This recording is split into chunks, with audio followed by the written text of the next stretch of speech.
ಎಲ್ಲರಿಗೂ ನಮಸ್ಕಾರ. ಇದು ಸುದ್ದಿ ವಿಶ್ಲೇಷಣೆ. ನಾನು ಶಶಿಧರ್ ಭಟ್. ಇದು ನನ್ನ ಡಿಜಿಟಲ್ ವಾಹಿನಿ. ಇದನ್ನು ತಾವು ಲೈಕ್ ಮಾಡಿ, ಸಬ್ಸ್ಕ್ರೈಬ್ ಮಾಡಿ, ಬೆಲ್ ಐಕಾನನ್ನು ಪ್ರೆಸ್ ಮಾಡೋದಕ್ಕೆ ಮರಿಬೇಡಿ.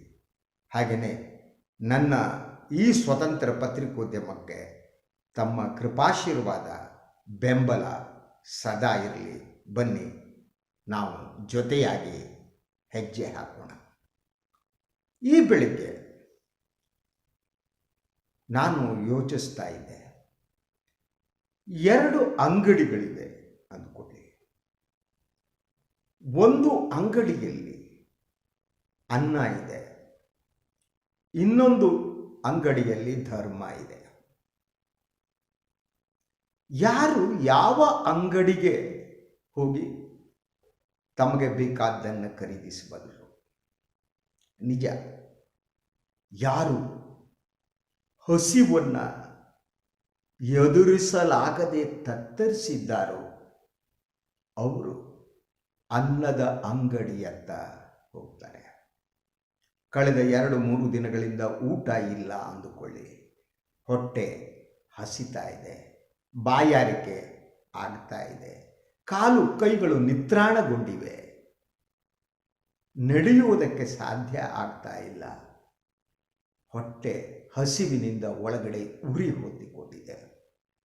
ಆಗ ನೀವು ಧರ್ಮದ ಅಂಗಡಿಯತ್ತ ಹೋಗ್ತಿರೋ, ಆಗ ನೀವು ಅನ್ನದ ಅಂಗಡಿಯತ್ತ ಹೋಗ್ತಿರೋ? ಇದು ಬಹಳ ಮುಖ್ಯವಾದ ಪ್ರಶ್ನೆ ಅಂತ ನನಗೆ ಅನಿಸುತ್ತೆ. ಸೊ ಭಾರತದಂಥ ದೇಶದಲ್ಲಿ ಅನ್ನದ ಅಂಗಡಿಗೆ ಹೋಗಿ ಹತಾಶೆಯಿಂದ ಕಾಯುವವರ ಸಂಖ್ಯೆ ಅತಿ ಹೆಚ್ಚು. ಅವರ ಹಸಿವನ್ನು ಮರೆಸುವುದಕ್ಕಾಗಿ ಅವರನ್ನು ಧರ್ಮದ ಅಂಗಡಿಯತ್ತ ಎಳೆಯುವ ಯತ್ನ ಈ ದೇಶದಲ್ಲಿ ನಡೀತಾ ಇದೆ. ಯಾರು ಈ ಧರ್ಮದ ಅಂಗಡಿಯತ್ತ ಹೋಗುವವರು? ಯಾರು ಇಲ್ಲಿ ವ್ಯಾಪಾರ ಮಾಡುವವರು? ಹಸಿವನ್ನು ಒಂದು ರೀತಿಯ ನಿರ್ಲಕ್ಷ್ಯ ಭಾವದಿಂದ ನೋಡ್ತಾ ಯಾರು ಹಸಿವಿನಿಂದ ಬಳಲುತ್ತಿದ್ದಾರೋ ಅವರನ್ನು ತುಚ್ಛೀಕರಿಸುವವರು ಯಾರು? ಧರ್ಮದ ಅಂಗಡಿಯತ್ತ ಹೋಗುವವರು ಯಾರಿಗೆ ಹೊಟ್ಟೆ ತುಂಬಿದೆಯೋ ಅವರು. ಹೊಟ್ಟೆ ತುಂಬಿದವರಿಗೆ ಧರ್ಮ ಬೇಕು, ದೇವರು ಬೇಕು. ಈ ಹೊಟ್ಟೆ ತುಂಬಿದವರಲ್ಲಿ ಬೇರೆ ಬೇರೆ ರೀತಿಯ ಜನ ಇದ್ದಾರೆ. ಒಂದು ಅಧಿಕಾರಸ್ಥರಿದ್ದಾರೆ, ಇನ್ನೊರು ಬ್ಯೂರೋಕ್ರಾಟ್ಸ್ ಇದ್ದಾರೆ, ಹಾಗೆ ಮೇಲ್ಮಧ್ಯಮ ವರ್ಗದ ಜನ ಇದ್ದಾರೆ. ಇವರು ಇಡೀ ಈ ದೇಶವನ್ನು ನಿಯಂತ್ರಿಸ್ತಿದ್ದಾರೆ. ತಮಗೆ ಬೇಕಾದ ಹಾಗೆ ತಮ್ಮ ಹಿತಾಸಕ್ತಿಯನ್ನು ಪೂರೈಸಿಕೊಳ್ಳುವುದಕ್ಕೆ ಅವರು ಈ ಧರ್ಮದ ಅಂಗಡಿಯ ಮುಂದೆ ನಿಂತಿದ್ದಾರೆ, ಅಲ್ಲಿ ನಿಂತು ವ್ಯಾಪಾರ ಮಾಡ್ತಿದ್ದಾರೆ. ಈ ಕಾರಣದಿಂದ ಭಾರತ ಅನ್ನುವ ಈ ದೇಶ ಏನಿದೆ, ಬಡವರ ಭಾರತವೇ ಬೇರೆ, ಮಧ್ಯಮ ವರ್ಗದ ಭಾರತವೇ ಬೇರೆ, ಶ್ರೀಮಂತರ ಭಾರತವೇ ಬೇರೆ.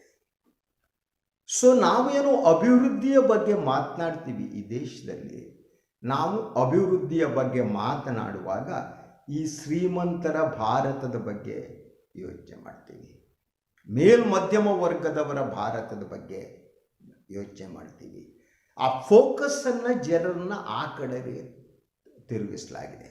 ಇವತ್ತಿನ ಪ್ರಭುತ್ವ ಶ್ರೀಮಂತ ಭಾರತದ ಪರವಾಗಿ, ಮೇಲ್ಮಧ್ಯಮ ವರ್ಗದವರ ಪರವಾಗಿದೆಯೇ ಹೊರತು ಬಡವರ, ಹಸಿದವರ ಪರವಾಗಿ ಇಲ್ಲ ಅಂತ. ಇವತ್ತು ಪ್ರಧಾನಿ ನರೇಂದ್ರ ಮೋದಿಯವರು ಧಾರವಾಡದಿಂದ ಬೆಂಗಳೂರಿಗೆ ವಂದೇ ಭಾರತ್ ರೈಲನ್ನು ಅವರು ಉದ್ಘಾಟಿಸಿದರು. ಸೊ ಈ ರೈಲು ಹೇಗಿದೆ ಅಂತ ನಮ್ಮ ಮಾಧ್ಯಮಗಳು ಎಲ್ಲ ತೋರಿಸ್ತಾ ಹೋದವು. ಒಳಗಿಡುವ ವ್ಯವಸ್ಥೆ, ಏರ್ ಕಂಡೀಷನ್ ಎಲ್ಲವೂ ಕೂಡ ಅತ್ಯದ್ಭುತವಾಗಿ 7 ತಾಸಿನ ಒಳಗೆ ಬೆಂಗಳೂರಿಗೆ ತಲುಪುತ್ತೆ ಅಂತ ಹೇಳಲಾಯಿತು. ಸಂಭ್ರಮ ಸಂಭ್ರಮ ಸಂಭ್ರಮ ವಾತಾವರಣವನ್ನು ಸೃಷ್ಟಿಸಲಾಗಿತ್ತು. ಹಾಗೆ ದೇಶದಲ್ಲಿ ಎಷ್ಟು ವಂದೇ ಭಾರತ್ ರೈಲುಗಳು ಸಂಚರಿಸ್ತಾ ಇವೆ ಅನ್ನುವ ವಿವರಗಳನ್ನು ನೀಡಲಾಗ್ತಾ ಇತ್ತು. ರೈಲಿನ ಒಳಗಿಡುವಂಥ ಕುರ್ಚಿ 4 ದಿಕ್ಕುಗಳಲ್ಲಿ ಹೇಗೆ ತಿರುಗುತ್ತೆ ಅಂತ ಸಂತೋಷ ಪಡಲಾಗ್ತಾ ಇತ್ತು. ಹಾಗೆಯೇ ಅದರ ಮುಂದೆ ಇಟ್ಟಂತಹ ಒಂದು ಸ್ಮಾಲ್ ಟೇಬಲ್ ಅಥವಾ ಟಿಫೈ ಟೈಪ್ ಅದನ್ನ ಎಳ್ಕೊಂಡು ಹ್ಯಾಕ್ ಕೂತ್ಕೋಬಹುದು ಅನ್ನೋ ತೋರಿಸಲಾಗ್ತಾ ಇತ್ತು. ಇದು ಶ್ರೀಮಂತ ಭಾರತಕ್ಕೆ, ಮೇಲ್ಮಧ್ಯಮದ ಭಾರತಕ್ಕೆ ಬಹಳ ಅಪ್ಯಾಯಮಾನವಾದ ವಿಚಾರ ಆಗಿತ್ತು. ಆದರೆ ಇನ್ನೊಂದು ನಡೀತಾ ಇತ್ತು. ಅದು ಧಾರವಾಡದಲ್ಲಿ ವಂದೇ ಭಾರತ್ ರೈಲು ಹೊರಡುವ ಹೊತ್ತಿಗೆ ಧಾರವಾಡದ ಮಾರುಕಟ್ಟೆ ಹೇಗಿತ್ತು, ಅದು ತಲುಪಬೇಕಾದ ಬೆಂಗಳೂರಿನ ಮಾರುಕಟ್ಟೆ ಹೇಗಿತ್ತು. ತರಕಾರಿಯ ಬೆಲೆ, ಟೊಮೆಟೊ 100 ರೂಪಾಯಿಯನ್ನು ದಾಟಿಯಾಗಿತ್ತು. ಉಳಿದ ತರಕಾರಿಗಳು ಕೂಡ 40 ರೂಪಾಯಿ 50 ರೂಪಾಯಿ ಕೆಜಿ ಇದ್ದಿದ್ದು 80 100 ದಾಟಿತ್ತು. ಜನ ತರಕಾರಿಯನ್ನು ಖರೀದಿಸಲಾಗದೆ ನಿಸ್ಸಹಾಯಕರಾಗಿದ್ದರು. ಇದು ಇನ್ನೊಂದು ಭಾರತ. ಆದರೆ ನಾವು ವಂದೇ ಭಾರತ್ ರೈಲು ಬಗ್ಗೆ ಮಾಧ್ಯಮದಲ್ಲಿ ಮಾತನಾಡ್ತಾ ಇದ್ವಿ. ಆದರೆ ತರಕಾರಿ ಇಲ್ಲದ, ಖರೀದಿಸಲಾಗದ ಒಂದು ಹತಾಶ ಸ್ಥಿತಿಗೆ ಬಂದಂಥ ಒಂದು ಭಾರತ ಇದೆಯಲ್ಲ, ಜನಸಮುದಾಯ ಇದೆಯಲ್ಲ, ಅದ್ರ ಬಗ್ಗೆ ಮಾತನಾಡ್ತಾ ಇಲ್ಲ. ಹಾಗೆಯೇ ಅನ್ನಭಾಗ್ಯ ಉಚಿತ ಅಕ್ಕಿಗಳನ್ನು ಕೊಡುವ ವಿಚಾರ ಬಂದಾಗ ಈ ಸಿನಿಕತೆ ಯಾವ ರೀತಿ ಇತ್ತು? ಈ ಸಿನಿಕತೆಯನ್ನು ಬಿತ್ತುತ್ತಾ ಇದ್ದವರು ಯಾರು? ಅದು ಮೇಲ್ಮಧ್ಯಮ ವರ್ಗದ ಭಾರತವನ್ನು ಪ್ರತಿನಿಧಿಸುವ, ಅವರಿಗಾಗಿಯೇ ಜಿಲ್ಲೆಗಳಲ್ಲಿ ವಿಮಾನ ನಿಲ್ದಾಣಗಳನ್ನು ನಿರ್ಮಿಸುವ ಪ್ರಭುತ್ವ. ಆ ಪ್ರಭುತ್ವ ಪ್ರತಿನಿಧಿಸುವುದನ್ನು ಅದ್ಭುತವಾಗಿ, ರಂಜನೀಯವಾಗಿ ಬಣ್ಣ ತುಂಬಿ ಅದನ್ನು ಜನರಿಗೆ ತಲುಪಿಸ್ತಾ ಇದ್ದಂತಹ ಮಾಧ್ಯಮಗಳು. ಜನ ಒಂದೆಡೆ ಅನ್ನಭಾಗ್ಯದಿಂದ ಸಿಗುವ ಅಕ್ಕಿಯಿಂದ ಊಟ ಮಾಡೋದು ಬಗ್ಗೆ ಸಂತೋಷ ಪಡ್ತಾ ಇದ್ದರೆ, ಇನ್ನೊಂದೆಡೆ ಅವರಿಗೆ ಆಧುನಿಕಗೊಂಡ ರೈಲು ನಿಲ್ದಾಣವನ್ನು, ಜಿಲ್ಲೆಗಳಲ್ಲಿ ಬರುತ್ತಿರುವಂಥ ವಿಮಾನ ನಿಲ್ದಾಣಗಳನ್ನು, ಹಾಗೆಯೇ 150-180 ಕಿಲೋಮೀಟರ್ದ ವೇಗದಲ್ಲಿ ಓಡುವ ವಂದೇ ಭಾರತ್ ರೈಲನ್ನು ತೋರಿಸಿ ಒಂದು ಭ್ರಮಾತ್ಮಕ ಜಗತ್ತನ್ನು ಸೃಷ್ಟಿಸುವಂಥ ಕೆಲಸ ನಡೀತಾ ಇತ್ತು ಅಲ್ವಾ. ಇದೇ ಜನ ಅನ್ನಭಾಗ್ಯದಿಂದ ನಿರುದ್ಯೋಗಗಳು ಸೃಷ್ಟಿಯಾಗ್ತಾರೆ ಅನ್ನುವ ವಾದ ಮಾಡತೊಡಗಿದರು. ಅದಕ್ಕೆ ನಾನು ಶ್ರೀಮಂತ ಭಾರತ ಮತ್ತು ಬಡ ಭಾರತದ ನಡುವಿನ ವ್ಯತ್ಯಾಸದ ಬಗ್ಗೆ ಮಾತನಾಡ್ತಿದ್ದೀನಿ. ಇಲ್ಲಿ ಬಡ ಭಾರತವನ್ನು ಪ್ರತಿನಿಧಿಸುವವರ ಸಂಖ್ಯೆ ಅತಿ ಹೆಚ್ಚು, ಶ್ರೀಮಂತ ಭಾರತವನ್ನು ಪ್ರತಿನಿಧಿಸುವವರ ಸಂಖ್ಯೆ ಕಡಿಮೆ. ಈಗ ನೀವು ಮಾರುಕಟ್ಟೆಯಿಂದ ಹಿಡಿದು ನೀವು ತರಕಾರಿಗೆ ಖರೀದಿಸಿ ಹೋದವರು ಯಾರಿಗೆ ಶಾಪ ಹಾಕ್ತಾರೆ ಗಮನಿಸಿದ್ದೀರಾ? 1 kg ಟೊಮೆಟೊಗೆ 100 ರೂಪಾಯಿ ಕೊಡಬೇಕಲ್ಲ ಅಂತ ತಲೆ ಬಡಿದುಕೊಳ್ಳುತ್ತಿರುವವರು ಯಾರು? ಅವರು ಈ ಬಡ ಭಾರತವನ್ನು ಪ್ರತಿನಿಧಿಸುವವರು ಅಲ್ವಾ? ವಂದೇ ಭಾರತ್ ರೈಲು ಎಲ್ಲರಿಗೂ ಅವರ ಪಾಕೆಟ್ಗೆ ತಕ್ಕದಾಗಿ ಅದರ ಸಾರಿಗೆ ವೆಚ್ಚ ಇದೆಯಾ? ಧಾರವಾಡದಿಂದ ಬೆಂಗಳೂರಿಗೆ ಬರಬೇಕಾದ್ರೆ 2000 ರೂಪಾಯಿ ಒಂದೇ ಇದಕ್ಕೆ ಕೊಡುವುದು ಎಷ್ಟು ಜನರಿಗೆ ದೇಶದಲ್ಲಿ ಸಾಧ್ಯ? ನಾನು ಅಭಿವೃದ್ಧಿಯ ವಿರೋಧವಾಗಿಲ್ಲ, ನಾನು ವಂದೇ ಭಾರತ್ ವಿರೋಧವಾಗಿಲ್ಲ, ನಾನು ವಿಮಾನ ನಿಲ್ದಾಣಗಳ ಇದ್ರ ಬಗ್ಗೆ ವಿರೋಧ ಆಗಿಲ್ಲ. ಆದರೆ ಈ ಅಭಿವೃದ್ಧಿ ಅನ್ನೋದು ಇದೆಯಲ್ಲ, ಈ ಅಭಿವೃದ್ಧಿ ಸಸ್ಟೈನೇಬಲ್ ಡೆವಲಪ್ಮೆಂಟ್ ಅಂತ ಬಹಳ ಮುಖ್ಯವಾದ ಸುಸ್ಥಿರವಾದ ಅಭಿವೃದ್ಧಿ ಅನ್ನುವ ಒಂದು ಕಲ್ಪನೆ ಬೇಕಿತ್ತು ನಮಗೆ. ನಾವು ಆ ಕಲ್ಪನೆಯಿಂದ ಭ್ರಮಾತ್ಮಕವಾದ ಒಂದು ಸಮಾಜ ಸೃಷ್ಟಿಯತ್ತ ಹೊರಟೋಗಿದ್ದೀವಿ. ಈಗ ಇಷ್ಟು ದಿನ ಆಯಿತು, ಜೂನ್ ತಿಂಗಳು ಮುಗಿತಾ ಬಂತು, ಸರಿಯಾಗಿ ಮುಂಗಾರು ಮಳೆ ಬರ್ತಾ ಇಲ್ಲ. ಯಾಕೆ ಬರ್ತಾ ಇಲ್ಲ? ಪಶ್ಚಿಮ ಘಟ್ಟಗಳನ್ನೆಲ್ಲ ನಾಶಪಡಿಸಲಾಗ್ತಾ ಇದೆ. ನಮಗೆ ಪ್ರಕೃತಿಯ ಜೊತೆ ಸಹಬಾಳ್ವೆಯನ್ನು ನಾವು ಮರ್ತಿದ್ದೀವಿ. ಕೈಗಾರಿಕೆಗಳು, ಉದ್ಯಮಗಳು ಏನಿವೆ ಅವು ಎಲ್ಲಿ ಬರಬೇಕು, ಹೇಗೆ ಬರಬೇಕು ಅನ್ನೋದನ್ನು ಮರೆತುಬಿಟ್ಟಿದ್ದೀವಿ. ಅಣೆಕಟ್ಟುಗಳನ್ನು ಎಲ್ಲಿ ನಿರ್ಮಿಸಬೇಕು ಅನ್ನೋದನ್ನು ಮರೆತುಬಿಟ್ಟಿದ್ದೀವಿ. ಅರಣ್ಯವನ್ನು ಉಳಿಸಿಕೊಳ್ಳುವುದನ್ನು ಮರೆತುಬಿಟ್ಟಿದ್ದೀವಿ. ಪ್ರಾಣಿಗಳು ನಗರಗಳಿಗೆ ಬರುವಂಥ ವಾತಾವರಣ ಸೃಷ್ಟಿಯಾಗಿದೆ. ಕುಸಿತಾ ಇದೆ ನಮ್ಮ ಪಶ್ಚಿಮ ಘಟ್ಟ. ಹೀಗಾಗಿ ಮಳೆ ಉತ್ತರ ಕರ್ನಾಟಕದೆಡೆಗೆ ಶಿಫ್ಟ್ ಆಗ್ತಾ ಇದೆ. ನಾವು ಈ ಬಗ್ಗೆ ಆಲೋಚನೆ ಮಾಡ್ತಿದ್ದೀವ? No, not at all. ಪ್ರಭುತ್ವ ಈ ಬಗ್ಗೆ ಆಲೋಚನೆ ಮಾಡ್ತಿಲ್ಲ. ನಾವು ಅಮೇರಿಕಾದ ಬೈಡನ್ ಜೊತೆ ಮೋದಿಯವರು ಹೇಗೆ ಮಾತನಾಡಿದ್ರು ಅನ್ನೋದ್ರ ಬಗ್ಗೆ ಮಾತನಾಡ್ತೀವಿ.